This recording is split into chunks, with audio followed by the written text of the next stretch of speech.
নমস্কার প্রিয় দর্শক, আমি সবুজ। আজকে চলে এসেছি আপনাদের জন্য নতুন একটা এপিসোড নিয়ে।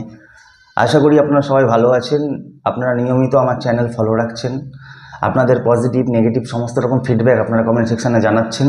এটা আমার কাছে খুব শিক্ষণীয় ব্যাপার, কেননা পজিটিভটা আমরা যারা করছেন তাদেরকে অনেক অনেক ধন্যবাদ, যারা নেগেটিভ করছেন তাদেরকে আরও বেশি করে ধন্যবাদ, কেননা আপনারা নেগেটিভ যে জিনিসগুলো বলছেন আমার কাছে কোথাও সেটা খারাপ লাগার ব্যাপার একটুও না, বরঞ্চ আপনারা ধরিয়ে দিচ্ছেন বলে আমার কাছে সেটা শিক্ষার একটা ব্যাপার রয়েছে।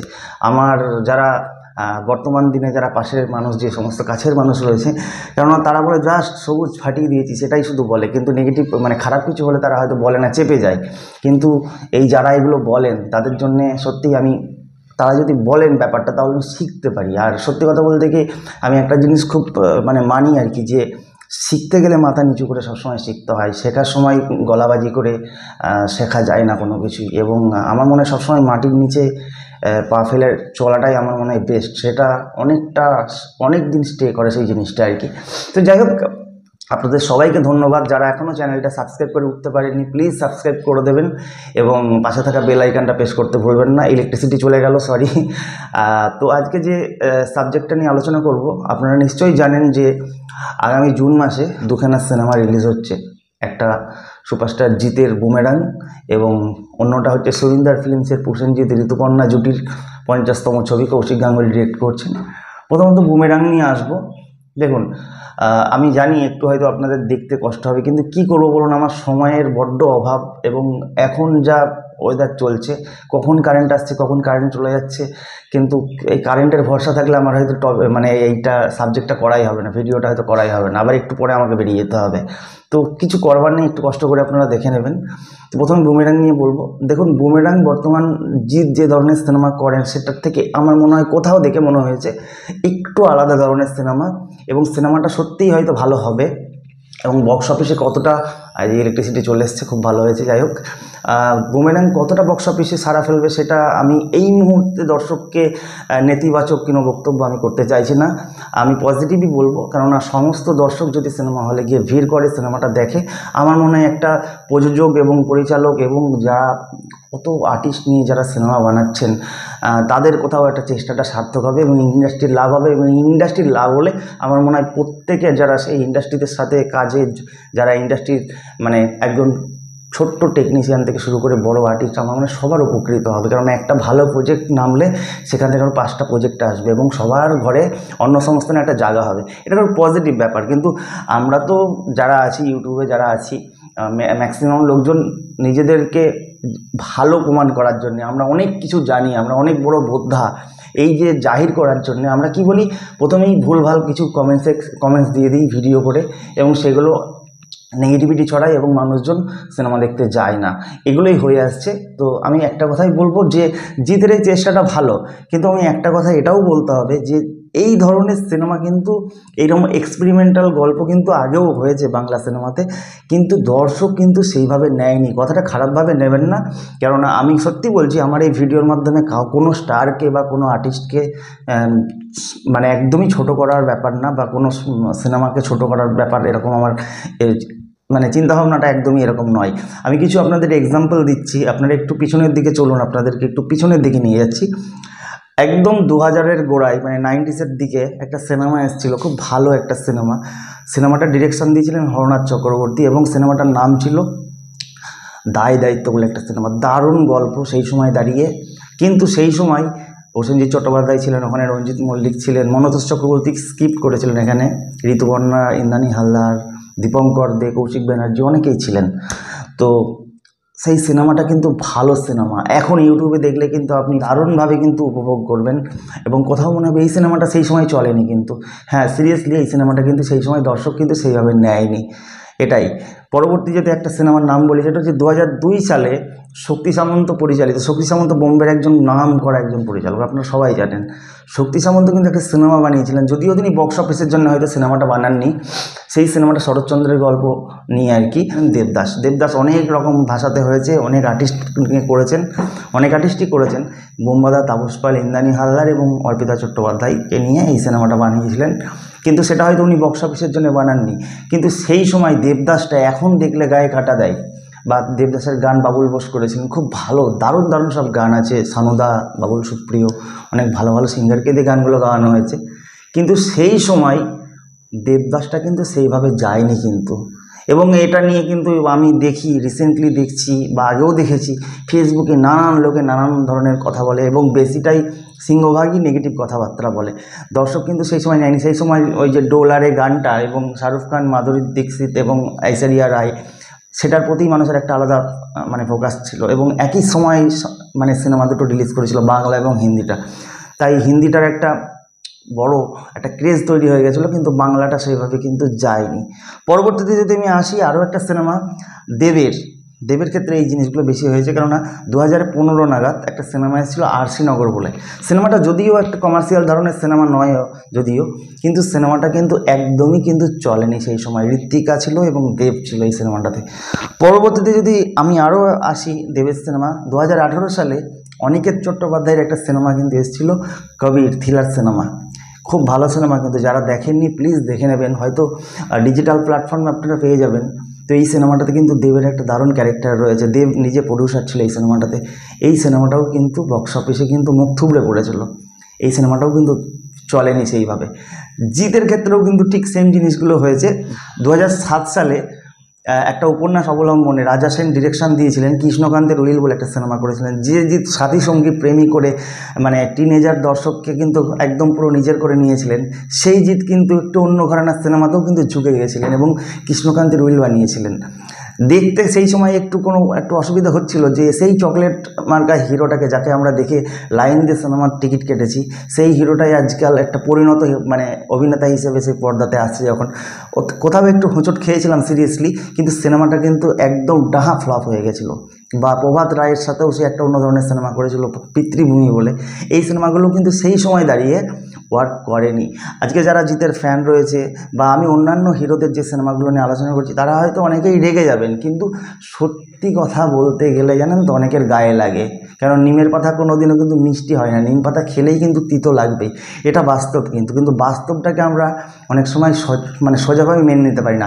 একটা কথা কি জানেন তো, যে আমরা সবসময় নিজেকে বলি সবাই আমরা নিজেরা খুব ভালো, কিন্তু আমরা সবসময় নিজেরা ভালো নয়, আমাদের মধ্যেও কিছু কালো আছে যেগুলো আমরা প্রকাশ করি না। আমরা সবসময় বলি নিজেকে আমি তো খুব ভালো, আমার মধ্যে যা জিনিস আছে সবই কিন্তু ভালো। ব্যাপারটা কিন্তু আদৌ তা নয়। যদি সবটাই ভালো হতো তাহলে সব কিছুই ভালো হতো। ভালোর মধ্যে কালোটা লুকিয়ে আছে, যেগুলো আমরা নিজেদেরকে দেখতে পাই না। যাই হোক, আমি পরের সিনেমার কথা বলবো। পাসওয়ার্ড বলে 2019-এ কমলেশ্বর মুখার্জির একটা সিনেমা এসেছিলো দেব প্রোডাকশনসের। দেবী এখানের প্রডিউসার ছিল এবং এখানে প্রচুর মাল্টি স্টারকাস্ট ছিল। পরমব্রত ছিল, পাওলি ছিল, রুক্মিণী মৈত্রা ছিল, দেব নিজেও ছিল, আদ্রিত ছিল। পুজোতে সম্ভবত সিনেমাটা রিলিজ করেছিল। অনেক এক্সপেরিমেন্ট করেছিল দেব, কিন্তু নতুন নতুন কনসেপ্ট কিন্তু ইন্ডাস্ট্রিতে এনেছিল, কিন্তু অবশ্যই দেব, এটা মানতে হবে। সময়ের থেকে অনেক অ্যাডভান্স গল্প, তো সেটাও কিন্তু অনেক এক্সপেরিমেন্টাল গল্প। আপনারা অনেকেই বলবেন যে বুমেরাং অন্য ধরনের গল্প, আমি অবশ্যই জিতকে হ্যাটসঅপ এটার জন্যে। নতুনত্ব গল্প দেওয়ার চেষ্টা করছে। দর্শক তো সব চেঞ্জ হচ্ছে আস্তে আস্তে, দর্শকের টেস্ট চেঞ্জ হচ্ছে, তো সেই সাথে নতুন গল্প অবশ্যই দেওয়া দরকার আছে। কিন্তু পাসওয়ার্ডটা এত ভালো গল্প ছিল, কিন্তু সেটাও কিন্তু হ্যাঁ হয়তো প্রযোজক সংস্থা থেকে বলা হয়েছিল বড়োভাবে চলেছে, ভালো বিজনেস হয়েছে, কিন্তু দিনের শেষে আমরা একটা জিনিস দেখি যে অনেক কিছু এরকম লিখে দেওয়া হয়, বেরিয়ে যায়, পেপারে বেরিয়ে যায়, পোস্টার বেরিয়ে যায়, কিন্তু অ্যাকচুয়ালি সিনেমাগুলো কিন্তু সেইভাবে যায়নি, কিন্তু ওয়ার্ক করেনি। রিসেন্ট টাইমে কিছু সিনেমা জিৎ বানিয়েছিল, কিন্তু সেটা হচ্ছে বাচ্চা শ্বশুর হতে পারে পাভেলের, বা আরেকটা সিনেমা অসুরটা কিন্তু দুর্ধর্ষ সিনেমা। আমার পার্সোনালি আমি দেখেছি, জিতের পারফরমেন্স দারুণ লেগেছিলো, কিন্তু বক্স অফিসের সিনেমা নয়, কিন্তু এটা বক্স অফিসে যায়নি, কিন্তু মার্কেটে বক্স অফিসে কিন্তু মানে সেইভাবে কিন্তু যায়নি এই সিনেমাটা। কিন্তু গল্প খুব ভালো এবং জিতের পারফরমেন্স কিন্তু দারুণ। সেটা কিন্তু দর্শক কিন্তু সেইভাবে ওই যে বস যেভাবে হিট হয়েছিল, যেভাবে হয়তো অন্যান্য জিতের সিনেমাগুলো বাদশা, দ্য ডন, যেভাবে মানে একটা মশলা মার্কা সিনেমা, যেগুলো পাবলিক দেখবে, পপকর্ন খাবে, সিটি মারবে, হাততালি দেবে, এনজয় করবে এবং হল থেকে বেরিয়ে এসে নাচ করবে, সেই ধরনের সিনেমাগুলো কিন্তু এরকম নয়। আমাদের এখানকার দর্শক কি জানেন তো, বাংলা সিনেমার দর্শক বিশেষ করে আমাদের এখানকার এরা হচ্ছে সেই সাধারণ দর্শকের টেস্ট কিন্তু ওই একটা 8 বছরের বাচ্চার আইকিউ লেভেলের মতো। তারা সিনেমা দেখবে, পপকর্ন খাবে, নাচবে, এন্টারটেন হবে, বেরিয়ে চলে আসবে। সিনেমার মধ্যে কি হাতা, কি মুন্ডু, কার চুল ছেঁড়াছিড়ি, এইসব ব্যাপারগুলো কিন্তু খুব একটা বেশি সাধারণ দর্শক বুঝতে চায় না, বোঝেনও না। আর যখনই বোঝেন না তখন এই ধরনের সিনেমাগুলো যখন তারা দেখতে যান, সেই সিনেমাগুলো কিন্তু ভালো পারফর্ম করে না, এটা বারবার প্রমাণিত হয়েছে। তো সেক্ষেত্রে কৃষ্ণকান্তের উইল বলুন, বা জিতের যে ধরনের সিনেমাগুলো বলুন, বা দেবের যে সিনেমাগুলোর কথা বললাম, বা প্রসেনজিতের যে সিনেমাগুলোর কথা বললাম, সেই সিনেমাগুলো কিন্তু আমাদের এখানে বক্স অফিসে কিন্তু একদমই সেইভাবে কিন্তু চলেনি। তো লড়াই বলেও একটা সিনেমা এসেছিল, সেটা আপনারা জানেন নিশ্চয়ই। ফুটবলের কোচ ছিল প্রসেনজিৎ চট্টোপাধ্যায়, যেটা রিসেন্টলি এই ধরনের একটা গল্প আমাদের মানে কলকাতাতে ময়দান খুব সাড়া ফেলেছিল, এবং সেটা খুব ভালো হয়েছে। আমি সিনেমাটা দেখেছি, সিনেমাটা ভালো হয়েছে। অজয় দেবগনের দারুণ পারফরমেন্স ছিল। আপনারা কতজন দেখেছেন আমি জানি না, যারা দেখেছেন অবশ্যই জানাতে পারেন কমেন্ট সেকশানে কমেন্টস করে। তো এরকমই ধরনের একটা গল্প পরমব্রত চট্টোপাধ্যায় কিন্তু বলতে চেয়েছিলেন, এবং প্রসেনজিৎকে দিয়ে কিন্তু করিয়েছিলেন। পায়েল সরকার, খরাজ মুখার্জি সহ আরও বড় বড় অভিনেতারা ছিলেন এই সিনেমাটাতে, গার্গী রায়চৌধুরী ছিলেন। তো সেই সিনেমাটাও হলে গিয়ে দেখেছিলাম, কিন্তু সেই সময় কিন্তু পাবলিক সেটা নেয়নি। হয়তো আজকের দিনে রিলিজ করলে হয়তো ভালো পাবলিক, ভালো রেজাল্ট, ফিডব্যাক ভালো দিত আর কি। তো যাই হোক, এখন জিতের বুমেরাং একটা এক্সপেরিমেন্টাল গল্প, ভালো গল্প, আজকের সময়ে অন্য ধরনের গল্প বলতে চাইছে। বাংলার দর্শকের মাইন্ড কি সত্যিই চেঞ্জ হয়েছে, নাকি সেই আগের মতোই তারা সেই জনারেই তারা পড়ে আছে? যদি চেঞ্জ হয় তাহলে অবশ্যই সিনেমাটা অবশ্যই লাইন দিয়ে লোকের দর্শক টিকিট কেটে ঢুকবে সিনেমা হলে, এবং সিনেমাটা অবশ্যই ভালো চলবে আশা করছি। অপরদিকে প্রসেনজিৎ ঋতুপর্ণা জুটির কৌশিক গাঙ্গুলির 50তম ছবি আসতে চলেছে জুনে, এবং এই সিনেমাটা নিয়ে একটা আলাদা কিন্তু ক্রেজ রয়েছে পাবলিকের মনে। কিন্তু আপনারা সবাই জানেন, কেন এই জুটির ম্যাক্সিমাম সিনেমাই কিন্তু সুপার ডুপার হিট, এবং বাংলা সিনেমাতে উত্তম সুচিত্রা পরবর্তী প্রসেনজিৎ ঋতুপর্ণা জুটির কিন্তু একটা মানে একটা কিন্তু দারুণ একটা ব্যাপার বলাই যায়, একটা ক্রেজ একটা দারুণ কিন্তু। এবং শ্বশুরবাড়ি থেকে শুরু করে শুধু একবার বলো, প্রভাত রায়ের বিভিন্ন প্রভাত রায় নানান ধরনের যে সিনেমাগুলো বানিয়েছিলেন প্রসেনজিৎ ঋতুপর্ণাকে নিয়ে, সেটা তুমি এলে তাই হতে পারে, সেটা সব সিনেমা এই মুহূর্তে মনে পড়ছে না। তো সেই সব সিনেমাগুলো কিন্তু দারুণ মানে হয়েছিল। আশ্রয়, ঝরনা চক্রবর্তীর সাথে আশ্রয় হতে পারে। তো প্রসেনজিৎ ঋতুপর্ণা জুটির যেহেতু একটা ক্রেজ রয়েছে, এবং কৌশিক গাঙ্গুলির মতো একটা যেহেতু একজন ডিরেক্টর এই সিনেমাটার দায়িত্বে রয়েছেন পরিচালক হিসেবে, তো আশা করছি এটা বক্স অফিসে ভালো যাবে। এই দুজনের প্রতি মানুষের একটা ভরসা রয়েছে, আস্থা রয়েছে। তো বক্স অফিস আশা করছি এটাও ভালো বিজনেস করবে। এখন জিতের বুমেরাং নতুনত্ব কতটা পাবলিককে টানতে পারবে, এবং প্রসেনজিৎ ঋতুপর্ণা জুটির ক্রেজ কতটা পাবলিকের মন জয় করতে পারবে, সেটা সময় বলবে।